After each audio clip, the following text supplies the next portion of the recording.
Buy a shotgun. Buy a shotgun. Let's talk about everybody being able to, no matter what your age, go out and be able to purchase cocaine. What do you think about that idea? Those who say the tree of liberty is watered with the blood of patriots, a great line. Well, guess what?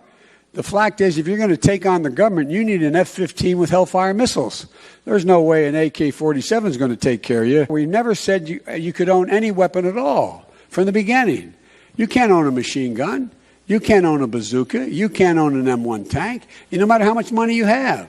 You can limit the kind of weapons that are able to be owned. If you're going to take on, you're worried about the government coming down, knocking down your door. I now have over 58% of the NRA members acknowledging you can't own an assault weapon. There's no need for it. You can't have a magazine that has more than 10 rounds in it. If the ban on drugs did not work with taking them off the street, how do you think a ban on guns is going to be different?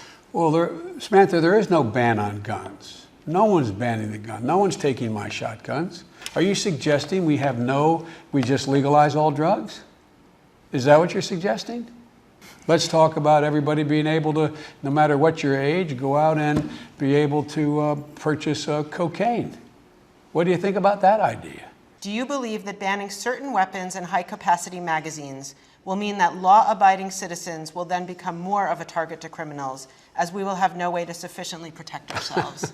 Is this Parents Magazine? It is. I have Parents Magazine at home. I've never heard anybody in Parents Magazine ask these kinds of questions, but I'm delighted to answer them. First of all, the idea that, repeat the last part of the question, please. If you want to protect yourself, get a double-barrel shotgun, have the shells, a 12-gauge shotgun, and I promise you, as I told my wife, we live in an area that's wooded and somewhat secluded. I said, Jill, if there's ever a problem, just walk out on the balcony here or walk out, put that double-barrel shotgun and fire 2 blasts outside the house. I promise you, who's ever coming in is not going to, you don't need an AR-15. It's harder to aim, it's harder to use, and in fact, you don't need 30 rounds to protect yourself. Buy a shotgun.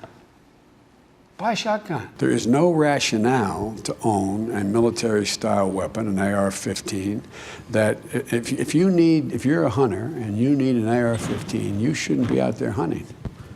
If you need 100 rounds in your clip, then you're a danger to yourself if you're out there hunting. I'm not joking.